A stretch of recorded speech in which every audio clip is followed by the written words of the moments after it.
ಗುರುಗಳೇ, ಮಾಟ ಮಂತ್ರಕ್ಕೆ ಪರಿಹಾರ ಸೂಚಿಸುವಂತಹ ಕ್ಷೇತ್ರಗಳು ಯಾವುದು?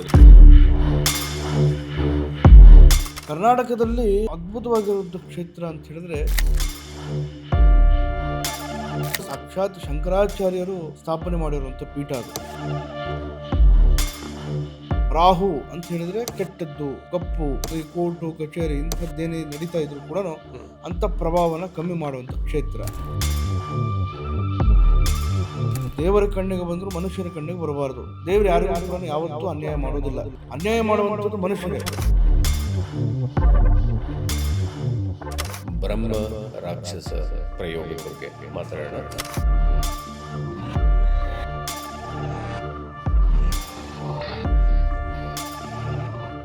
ವಾಹಿನಿ ಟಿವಿಯ ಎಲ್ಲ ವೀಕ್ಷಕರಿಗೂ ಸ್ವಾಗತ ಸುಸ್ವಾಗತ. ಮಾಟ ಮಂತ್ರ ಅಂತ ಅಂದಿದ ತಕ್ಷಣ ಸಾಕಷ್ಟು ಜನಕ್ಕೆ ಭಯ ಆಗುತ್ತೆ. ಇನ್ನು ಸಾಕಷ್ಟು ಜನರ ಜೀವನನೇ ಈ ಒಂದು ಮಾಟ ಮಂತ್ರದಿಂದ ಏರುಪೇರಾಗಿದೆ ಅಂತ ಹೇಳಿದ್ರೆ ತಪ್ಪಾಗಲ್ಲ. ಈ ಮಾಟ ಮಂತ್ರ ಅನ್ನೋದು ಹೇಗೆ ನಮ್ಮ ಒಂದು ಪ್ರಕೃತಿಯಲ್ಲಿ ಸಾಮಾನ್ಯವಾಗಿದೆಯೋ ಅದೇ ರೀತಿ ಈ ಒಂದು ಮಾಟ ಮಂತ್ರಕ್ಕೆ ಸೂಕ್ತ ಪರಿಹಾರ ಕೊಡುವಂತಹ ಅಥವಾ ಒಂದು ಮಟ್ಟಿನ ಒಂದು ಪ್ರೊಟೆಕ್ಷನ್ ಶೀಲ್ಡ್ ಕೊಡುವಂತಹ ಕೆಲವೊಂದು ಕ್ಷೇತ್ರಗಳು ನಮ್ಮ ಮಧ್ಯೆನೇ ಇದೆ ಅನ್ನೋದು ನಮ್ಮೆಲ್ಲರಿಗೂ ಗೊತ್ತಿರೋ ವಿಚಾರ.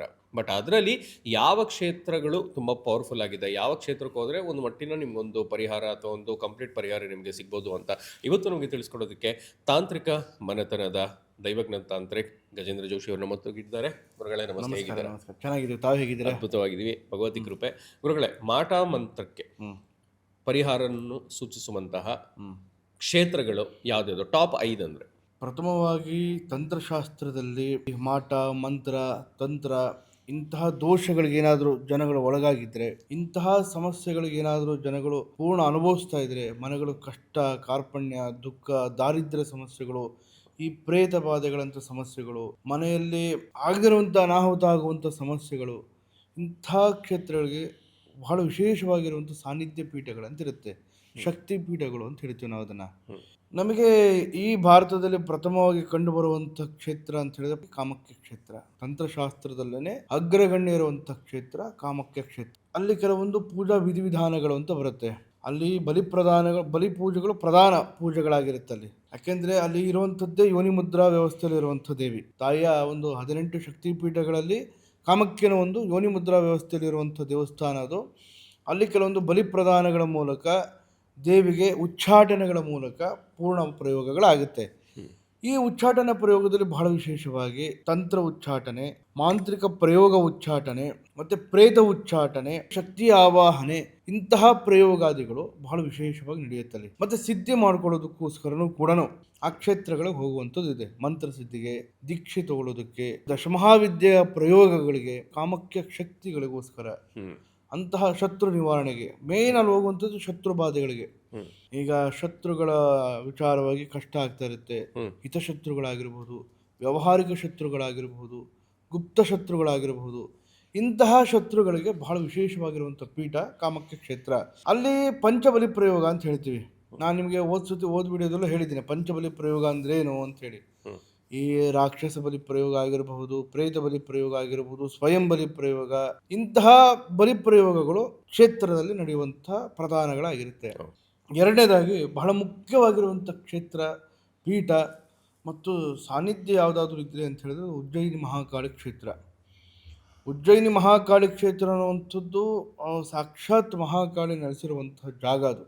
18 ಶಕ್ತಿಪೀಠದಲ್ಲೂ ಕೂಡ ಅದು ಒಂದು, ಮತ್ತು ಸಾಕ್ಷಾತ್ ಶಂಕರಾಚಾರ್ಯರು ಸ್ಥಾಪನೆ ಮಾಡಿರುವಂಥ ಪೀಠ ಅದು. ಆ ಪೀಠದಲ್ಲಿ ಕೆಲವೊಂದು ದೇವಿ ಉಗ್ರ ಸ್ವರೂಪದಲ್ಲಿದ್ದಂತಹ ದೈವ ಶಾಂತ ಸ್ವರೂಪಕ್ಕೆ ತಂದು ಇಂತಹ ಒಂದು ಅಭಿಚಾರ ಪ್ರಯೋಗ, ಈ ಕೃತ್ರಿಮ ಪ್ರಯೋಗ, ಮಾರಣ ಪ್ರಯೋಗಾದಿಗಳು ಯಾರು ಅನುಭವಿಸ್ತಾ ಇರ್ತಾರೆ, ಈ ರೋಗ ರುಜಿನ ಬಾಧೆಗಳು, ಆರೋಗ್ಯ ಬಾಧೆಗಳು, ಇಂತಹ ಸಮಸ್ಯೆಗಳು ಯಾರು ಅನುಭವಿಸ್ತಾ ಇರ್ತಾರೆ ಅಂತಹ ಕ್ಷೇತ್ರಗಳಿಗೆ ಅಲ್ಲಿ ಮಂಗಳವಾರ, ಶುಕ್ರವಾರ, ಅಮಾವಾಸ್ಯೆ ದಿನ, ಮತ್ತೆ ಪೌರ್ಣಮಿ ಶುಕ್ರವಾರ ಬರುವಂಥ ಹುಣ್ಣಿಮೆ ದಿನ ಮತ್ತು ಹುಣ್ಣಿಮೆ ಭಾನುವಾರ ಬರುವಂಥ ಹುಣ್ಣಿಮೆ ದಿನ ಬಹಳ ವಿಶೇಷವಾಗಿ ಪೂಜೆಗಳಾಗ್ತಾ ಇರುತ್ತೆ ಅಲ್ಲಿ.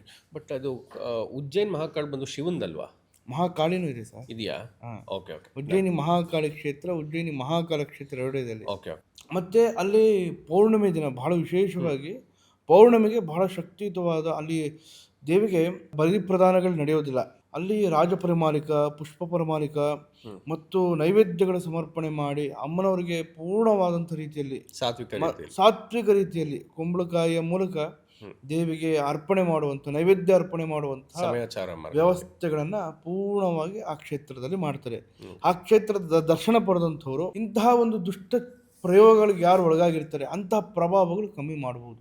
ಅಂದರೆ ರಾಹುವಿಗೆ ಪ್ರಧಾನವಾಗಿರುವಂಥ ದೈವ ಅದು. ರಾಹು ಅಂತ ಹೇಳಿದ್ರೆ ಕೆಟ್ಟದ್ದು, ಕಪ್ಪು, ಇಂತಹ ಒಂದು ವಿಚಾರವನ್ನ ಸ್ವಲ್ಪ ಪ್ರಭಾವಗಳಿಂದ ಈ ಕೋರ್ಟು ಕಚೇರಿ ಇಂಥದ್ದೇನೇ ನಡೀತಾ ಇದ್ರು ಕೂಡ ಅಂಥ ಪ್ರಭಾವನ ಕಮ್ಮಿ ಮಾಡುವಂಥ ಕ್ಷೇತ್ರ ಉಜ್ಜಯಿನಿ ಮಹಾಕಾಳಿ ಕ್ಷೇತ್ರ. ಮೂರನೇದಾಗಿ ನಾವು ಬಹಳ ವಿಶೇಷವಾಗಿ ನೋಡುವಂಥ ಕ್ಷೇತ್ರ ಅಂತ ಹೇಳಿದ್ರೆ ಗಾಣಗಾಪುರ. ಗಾಣಗಾಪುರ ದತ್ತಾತ್ರೇಯ ಸ್ವಾಮಿ ದೇವಸ್ಥಾನ ಬಹಳ ಪ್ರಮುಖವಾಗಿ ಪ್ರೇತ ಉಚ್ಚಾಟನೆಗಳಿಗೆ ಹೆಸರುವಾಸಿ. ನಾನು ಹೋದ್ಸತಿನೂ ಹೇಳಿದ್ದೀನಿ, ದತ್ತಾತ್ರೇಯ ಕ್ಷೇತ್ರದ ಬಗ್ಗೆ ನೋಡಿದಾಗ ಇಂತಹ ಮಾಟ ಮಂತ್ರ ದೋಷ, ಈಗ ಒಬ್ಬೊಬ್ಬರಿಗೆ ರಾಕ್ಷಸ ಪ್ರಯೋಗಗಳಾಗಿರುತ್ತೆ, ಅಂದರೆ ಪ್ರೇತ ಬಾಧೆ, ಬೇತಾಳ ಪ್ರಯೋಗ ಮತ್ತು ಈ ಬ್ರಹ್ಮ ರಾಕ್ಷಸಗಳಂತಹ ಪ್ರಯೋಗಾದಿಗಳು. ಆ ಸ್ವಾಮಿ ದತ್ತಾತ್ರೇಯ ಸ್ವಾಮಿ ಮುಂದೆ ಕುಂತು ಮಹಾಮಂಗಳಾರತಿ ಮಾಡುವಂಥ ಸಮಯ ಕರೆಕ್ಟಾಗಿ ಮಧ್ಯಾಹ್ನ ಒಂದು 12:30 ಅಷ್ಟೊತ್ತಿಗೆ ಮಹಾಮಂಗಳಾರತಿ ಆಗುತ್ತಲ್ಲಿ. ಕಾಕಡಾರತಿ ಆಮೇಲಿಂದ ಮಹಾಮಂಗಳಾರತಿ ನಡೆಯುತ್ತೆ. ಆ ಕ್ಷೇತ್ರದಲ್ಲಿ ಘಂಟಾನಾದ ಮಾಡುವಂಥ ಸಮಯದಲ್ಲೇ ಕರೆಕ್ಟಾಗಿ ಪ್ರೇತ ಉಚ್ಚಾಟನೆಗಳು ಸ್ಟಾರ್ಟ್ ಆಗುತ್ತವೆ. ಬಹಳ ಭೀಕರವಾಗಿರುವಂಥ ವ್ಯವಸ್ಥೆ ಅಲ್ಲೆಲ್ಲ. ಈಗಲೂ ಕೂಡ ವಿಜ್ಞಾನದಲ್ಲಿ ಈಗಲೂ ಕೂಡ ಯಕ್ಷ ಪ್ರಶ್ನೆ ಆಗಿರುವಂಥ ಕ್ಷೇತ್ರ ಅದು.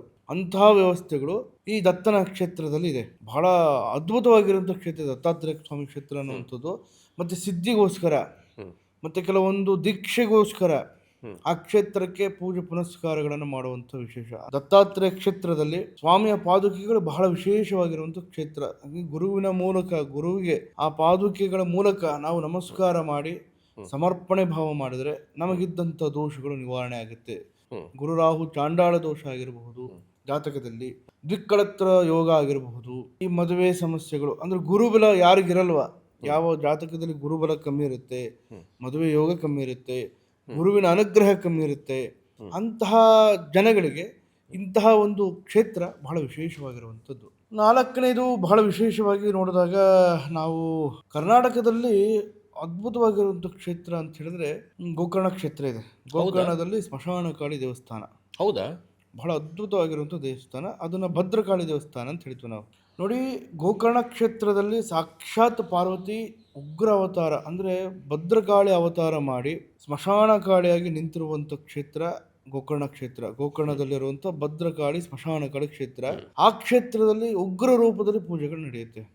ಅಲ್ಲಿ ಸಾತ್ವಿಕವಾಗಿ ನಡೆಯಬಹುದು, ಆದರೆ ಆ ಕ್ಷೇತ್ರ ನಡೆಯುವಂಥದ್ದು ಉಗ್ರ ಪ್ರಧಾನ ಪೂಜೆಗಳು. ಅಲ್ಲಿ ಈ ಮಾಟ ಮಂತ್ರ, ಮಾರಣ ಪೂಜೆ, ಈ ರೋಗಗಳು, ಕಾಮಾತುರಾಣಂ ನಾಭಯ ನಾಲಜ್ಜೆ ಅಂತ ಹೇಳ್ತೀವಿ, ಇಂತಹ ರೋಗಾದಿಗಳು ಯಾರ್ಯಾರಿಗಿರುತ್ತೆ ಆಯ್ತಾ, ಕಾಮದಹನದಲ್ಲಿ ಇರುವಂಥವ್ರು, ಮತ್ತೆ ಯಾವಾಗಲೂ ಕೂಡ ಮನಸ್ಸನ್ನ ಹತೋಟಿಯಲ್ಲಿ ಇಲ್ಲದೆ ಇರುವಂಥವ್ರು, ಯಾವಾಗಲೂ ಕೂಡ ಗೊಂದಲ ಸೃಷ್ಟಿ ಮಾಡ್ಕೊಂತ ಇರುವಂಥವ್ರು, ಮನಸ್ಸಲ್ಲಿ ಏನೋ ಒಂಥರ ಗೊಂದಲಗಳು ಆಗ್ತಾ ಇರುತ್ತೆ. ನನಗೆ ಭಯ, ಜೀವ ಭಯ, ಚೋರ ಭಯ, ಚಾಂಡಾಳ ಭಯ, ಇಂತಹ ಭಯಗಳಂತ ಇರ್ತದೆ ಮನುಷ್ಯನಿಗೆ. ಕೆಲವೊಂದು 64 ಭಯಗಳು ಬರುತ್ತೆ. ಅಂತಹ ಭಯಗಳು ಯಾರು ಒಳಗಾಗಿರುತ್ತೆ ಅಂದ್ರೆ ಪ್ರಾಣ ಭಯ, ಇಂತಹ ಭಯಗಳು ಯಾರು ಒಳಗಾಗ್ತಾ ಇರ್ತಾರಲ್ಲ ಅಂಥವ್ರಿಗೆ ಈ ಕ್ಷೇತ್ರ ಬಹಳ ಉತ್ತಮ, ಬಹಳ ಉತ್ತಮ ಕ್ಷೇತ್ರ. ಅಂತಹ ಕ್ಷೇತ್ರ ಸನ್ನಿಧಾನ ಮಾಡಿದಾಗ, ದರ್ಶನ ಮಾಡಿದಾಗ, ಆ ತಾಯಿ ಅನುಗ್ರಹ ಪಡೆದಾಗ ಕೆಲವೊಂದು ಪರಿಹಾರಗಳ ಮೂಲಕ ನಿವಾರಣೆ ಆಗುತ್ತೆ. ಇನ್ನು ಐದನೇ ಕ್ಷೇತ್ರ ನೋಡಿದಾಗ ನಮಗೆ ಬಹಳ ಮುಖ್ಯವಾಗಿ ಕೇರಳದಲ್ಲಿ ಭಗವತಿ ದೇವಸ್ಥಾನಗಳು ಬರುತ್ತೆ. ಕೇರಳದಲ್ಲಿ ತಂತ್ರ ವಿಧಾನದಲ್ಲಿ ಅಗ್ರಗಣ್ಯ ಸ್ಥಾನ, ಯಾಕೆಂದ್ರೆ ತಂತ್ರ ಉಗಮ ಸ್ಥಾನ ಆಗಿದ್ದೇ ಕೇರಳ ಅಂತಾನೆ ಹೇಳ್ಬೋದು. ಶಂಕರಾಚಾರ್ಯರು ಕೇರಳದ ಕಾಲಡಿಯಲ್ಲಿ ಜನಿಸಿದ್ದವರು, ಆದರೆ ಅವರು ತಂತ್ರಶಾಸ್ತ್ರ ಮತ್ತು ವಿದ್ಯಾ ಪಾರಂಗತ ಮಾಡಿದ್ದು ನಿಮ್ಗೆ ಶಂಕರಾಚಾರ್ಯರ ಶಂಕರ ವಿಜಯ ನೋಡಿರಬಹುದು, ಓದಿರ್ತೀರ. 5 ಭಗವತಿ ದೇವಸ್ಥಾನಗಳಿದೆ. ಈ 5 ಭಗವತಿ ದೇವಸ್ಥಾನ ದರ್ಶನ ಮಾಡಿದಾಗ ಇಂತಹ ನಿವಾರಣೆಗಳು ಅಂದ್ರೆ ಮಾಟ ಮಂತ್ರ, ಶತ್ರು, ಸಾಲಬಾಧೆಗಳು ಯಾರು ಒತ್ತಡ ಆಗ್ತಾ ಇರುತ್ತೆ, ಮತ್ತೆ ಯಾರ್ಯಾರು ಕೆಲವೊಂದು ಸಂಕಟಗಳ ಒಳಗಾಗ್ತಾ ಇರ್ತೀರ, ಮನೆಯಲ್ಲಿ ದಾರಿದ್ರ್ಯದ ವ್ಯವಸ್ಥೆಗಳು ಆರಂಭ ಆಗಿರುತ್ತೆ, ಈಗ ಯಾವಾಗಲೂ ಕೂಡ ರೋಗ ಒತ್ತಡದ ಜೀವನ ಸೃಷ್ಟಿ ಆಗ್ತಾ ಇರುತ್ತೆ, ಅಂಥವ್ರಿಗೆ ಈ ಕೇರಳದ ಭಗವತಿ ದೇವಸ್ಥಾನಗಳು 5 ಭಗವತಿ ದೇವಸ್ಥಾನಗಳು ಬಹಳ ವಿಶೇಷವಾಗಿ ಅನುಗ್ರಹ ಮಾಡುವಂಥ ಕ್ಷೇತ್ರ. ಮತ್ತೆ ಕರ್ನಾಟಕದಲ್ಲೂ ನಾವು ನೋಡಿದಾಗ ಬೆಂಗಳೂರಲ್ಲಿ ಬಂಡೆ ಮಹಾಕಾಳಿ ದೇವಸ್ಥಾನ ಇದೆ. ಬಂಡೆ ಮಹಾಕಾಳಿ ದೇವಸ್ಥಾನ ಶತ್ರು ಅಂದ್ರೆ ದೃಷ್ಟಿ ನಿವಾರಣೆಗಳಿಗೆ ತಾಯಿ ಬಂಡೆ ಮಹಾಕಾಳಿ ಬಂದು ಸದಾಚಾರದ ರೂಪದಲ್ಲಿ, ಶಾಂತ ಸ್ವರೂಪದಲ್ಲಿ, ಶಂಖ ಚಕ್ರ ಮತ್ತು ಕಪಾಲ ಹಿಡಿದು ತಾಯಿ ಸಾತ್ವಿಕ ರೂಪದಲ್ಲಿ ಮಂದಸ್ಮಿತವಾಗಿ ನಿಂತಿರ್ತಾಳೆ. ಮತ್ತೆ ಅಲ್ಲಿ ದೃಷ್ಟಿ ದೋಷಗಳು, ನರದೃಷ್ಟಿ ದೋಷ ಅಂತ ಹೇಳ್ತೀವಿ. ದೇವರ ಕಣ್ಣಿಗೆ ಬಂದ್ರು ಮನುಷ್ಯರ ಕಣ್ಣಿಗೆ ಬರಬಾರದು. ದೇವರು ಯಾರಿಗೂ ಕೂಡ ಯಾವತ್ತೂ ಅನ್ಯಾಯ ಮಾಡೋದಿಲ್ಲ, ಅನ್ಯಾಯ ಮಾಡುವಂಥದ್ದು ಮನುಷ್ಯರೇ. ಮತ್ತು ಈ ನರದೃಷ್ಟಿ ದೋಷ, ಒಬ್ರು ಒಳ್ಳೇದಾಗ್ತಾ ಇರೋದು ಸಹಿಸ್ಕೊಳ್ಳೋದಿಲ್ಲ, ಒಬ್ರು ಏಳಿಗೆ ಸಹಿಸ್ಕೊಳ್ಳೋದಿಲ್ಲ, ಒಬ್ರು ಉದ್ಧಾರ ಆಗೋ ಸಹಿಸ್ಕೊಂತಾರಲ್ಲ, ಒಬ್ಬರ ಮೇಲೆ ಹೋಗ್ತಾ ಇರ್ತಾರೆ, ಬೆಳೀತಾ ಇರ್ತಾರೆ, ಅಂತಹ ವ್ಯಕ್ತಿಗಳಿಗೆ ನರದೃಷ್ಟಿ ದೋಷಗಳು ಇರುತ್ತೆ. ಕಣ್ಣು ಹಾಕುವಂಥದ್ದು, ಈ ಉಸಿರು ಹಾಕುವಂಥದ್ದು, ಕೆಟ್ಟ ಜನಗಳ ಚಾಳಿಯಾಗಿರುತ್ತದು. ಅಂಥವ್ರಿಗೆ ತಡೆ ಹಿಡಿಯುವಂಥ ಕ್ಷೇತ್ರ, ತಡೆ ಹೊಡೆಯುವಂಥ ಕ್ಷೇತ್ರ ಈ ನಮ್ಮ ಬಂಡೆ ಮಹಾಕಾಳಿ ಕ್ಷೇತ್ರ ಆಗಿದೆ. ಇಲ್ಲಿ ಮಂಗಳವಾರ, ಶುಕ್ರವಾರ ಮತ್ತು ಅಮಾವಾಸ್ಯೆ, ಭಾನುವಾರ ಬರುವಂಥ ಅಮಾವಾಸ್ಯೆ ಬಹಳ ವಿಶೇಷ ಪ್ರಧಾನವಾಗಿರುತ್ತದೆ. ಅಲ್ಲಿ ಹೋಗಿ ಬಂದರೆ ಒಂದು ಖಂಡಿತವಾಗಲೂ ಅಲ್ಲಿ ಹೋಗಿ ತಡೆ ಹೊಡಿಸ್ಕೊಂಡು ಮತ್ತು ಪೂಜೆ ಪುನಸ್ಕಾರಗಳು ಮಾಡಿಕೊಂಡು ಬಂದಾಗ ನಿಮಗೆ ಇಂತಹ ನರದೃಷ್ಟಿ ದೋಷಗಳು ನಿವಾರಣೆ ಆಗುತ್ತೆ. ಎಲ್ಲ ಬಹಳ ಉಗ್ರ ಪೂಜೆಗಳು ನಡೆದಾಗ ಅದನ್ನು ಕೆಲವೊಂದು ಮುಳ್ಳಿಂದನೇ ತೆಗಿಬೇಕಾಗಿರುವಂಥ ಹಂತಗಳು ಕೂಡ ಬರುತ್ತೆ.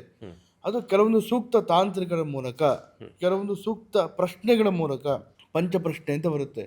ಅಂಜನಾ ಪ್ರಶ್ನೆ, ಅಷ್ಟಮಂಗಲ ಪ್ರಶ್ನೆ, ನೀವು ಆರೂಢ ಪ್ರಶ್ನೆ, ಶಕುನ ಪ್ರಶ್ನೆ, ಇಂತಹ ಪ್ರಶ್ನೆಗಳ ಮೂಲಕ ನೀವು ಇದಕ್ಕೆ ಸೂಕ್ತ ಸಲಹೆ ತಗೊಂಡು ಒಳ್ಳೆ ತಾಂತ್ರಿಕರ ಹತ್ರ ನೀವು ನೋಡಿ ಪರಿಹಾರ ಮಾಡಿಕೊಳ್ಳುವುದು ಬಹಳ ಉತ್ತಮ. ಗುರುಗಳೇ, ಇನ್ನು ಮುಂದಿನ ವಿಡಿಯೋಲಿ ಬ್ರಹ್ಮ ರಾಕ್ಷಸ ಪ್ರಯೋಗದ ಬಗ್ಗೆ ಮಾತಾಡೋಣ.